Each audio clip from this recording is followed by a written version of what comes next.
phone to the shortest person on the planet. Reaction to, reaction to, reaction to. Okay, so I'm passing the phone to someone who looks like an egg and probably tastes like one too. I'm passing the phone to the shortest person on the planet.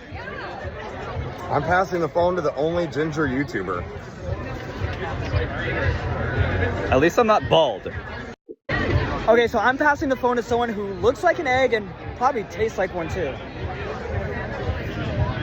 I'm passing the phone to the shortest person on the planet. I'm passing the phone to the only ginger YouTuber.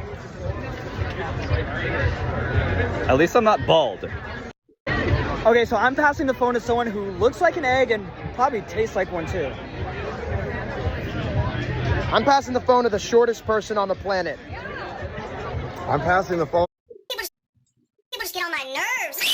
I can put my Gucci on, Gucci on. I can wear my Okay.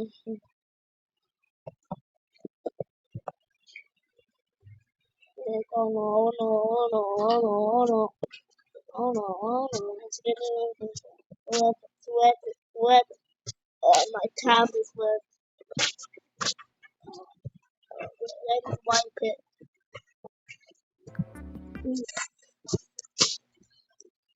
First time, please. Oh no.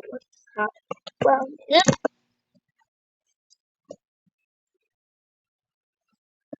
I wish I was verified. You know what? Do you remember when you're like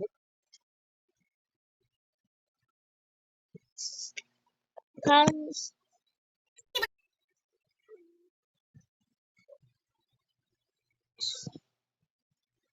Oh, that's I.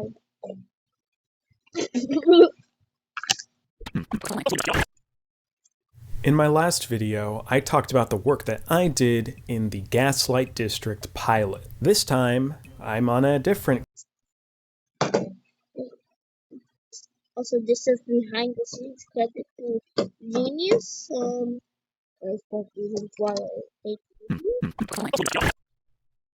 In my last video, I talked about the work that I did in the Gaslight District pilot. This time, I'm on a different glitch project, The Amazing Digital Circus, Episode 5.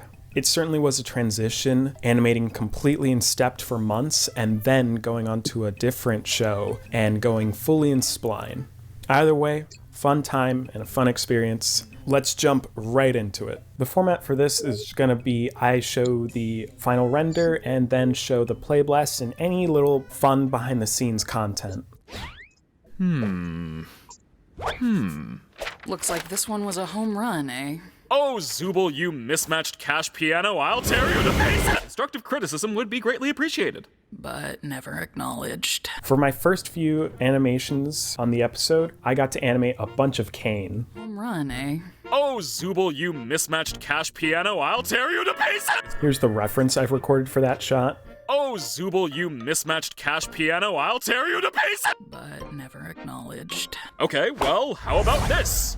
We'll do a lightning round, going through all the suggestions in the I had a lot of fun with this one. I really tried to make it seem like he was going fast, so I utilized smears. And initially, while he was running, he would just float towards the camera, but I thought it would be more fun if he went off screen right and came back onto the screen from screen left. For this sequence, I actually did quite a bit of reference video. I quickly learned on this episode that I actually quite enjoy animating Jax. He's fun to animate. Now, later down the pipeline, when they were lighting and getting the render set up for this shot, I animated Kane a lot closer to the camera. But with the depth of field that we had with the camera, that meant either Kane was in focus or Jax was in focus, and so we had to do a rack focus back and forth between the characters whenever they were speaking. Austin thought it would be a good idea to move Kane backwards in the scene, so they're roughly along the same plane. Now, I wanted to do that without changing Kane's size at all in the actual final render. A neat way to do that, I figured out while working on my animated short Ashes, episode 0, which you should totally watch, is that if you match an object's pivot point to the camera's pivot point and scale it, it actually keeps its exact size in the camera frame while moving further away. So that's the point of this recording, is to show you what that looks like. Kane moves farther away from the camera, but he stays exactly the same.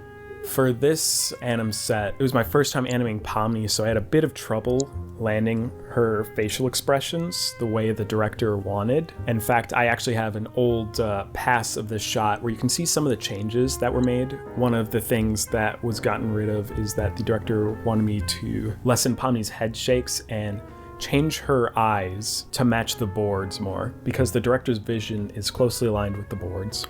Like the red one? I'd personally go with blue. Blue's my favorite color, it being closest to black and all. Wouldn't black be your favorite color then? Well, no, there's no black white. I wasn't talking about that. That wasn't meant to be, This sequence is cool because it was very subtle animation in Jax's face and Pomni's, and then we cut to this wide and I try to keep all the characters alive. I have these two different versions. The final version has Ragatha leaning over as she points towards Kinger, and in the original I didn't have that. It was a note I got from our lead. That sounds fitting for you. I know there's an implication there, but I can't be to figure it out. So, Pomni, you ever have any jobs? Or are you too young for that? I'm 25 years old. And yeah, I was an accountant for a supermarket chain. A supermarket? How'd you end up here? That sounds fitting for you. I know there's an implication there, but I can't be to figure it out. So, Pomni, you ever have any jobs? In this bar sequence, I recorded quite a bit of reference and tried to polish the animation as much as I could. I kind of ran out of time near the end. I was behind quite a bit, so the animation quality kind of takes a dip after a certain point. And you can actually see in one part, I accidentally had Pomni hidden in the play blasts and didn't realize. Oh.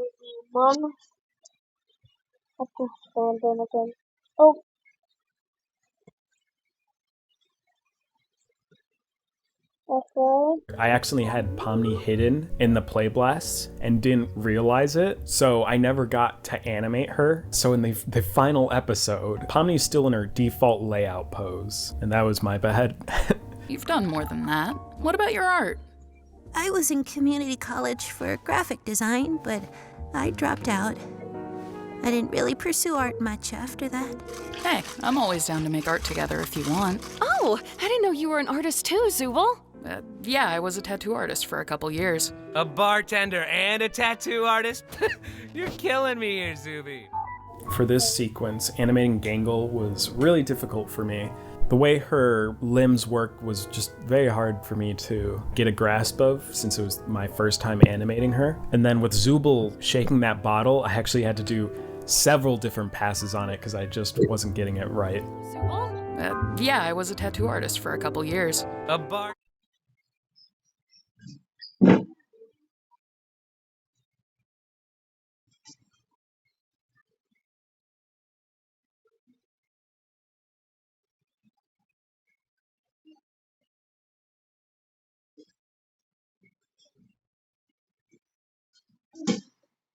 Okay, then now.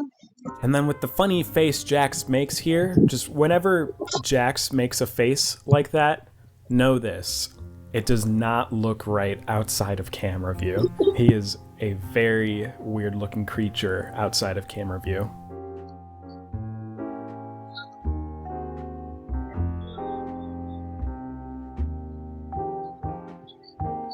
For this anim set, I actually really enjoyed animating Evil Pomni, but something that I didn't notice until a lot later. How later, you might be asking? Not until Glitch was starting to market the episode, is that I forgot to animate or pose Pomni's hair while she's standing in the lineup. So her hair is just at this weird tilted angle. No one seems to have noticed yet. Everyone seems to be focused on the fact that she has a different hat.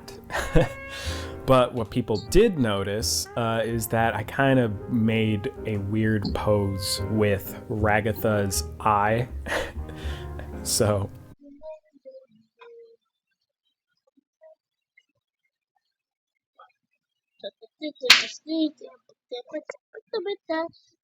Okay, this is mine.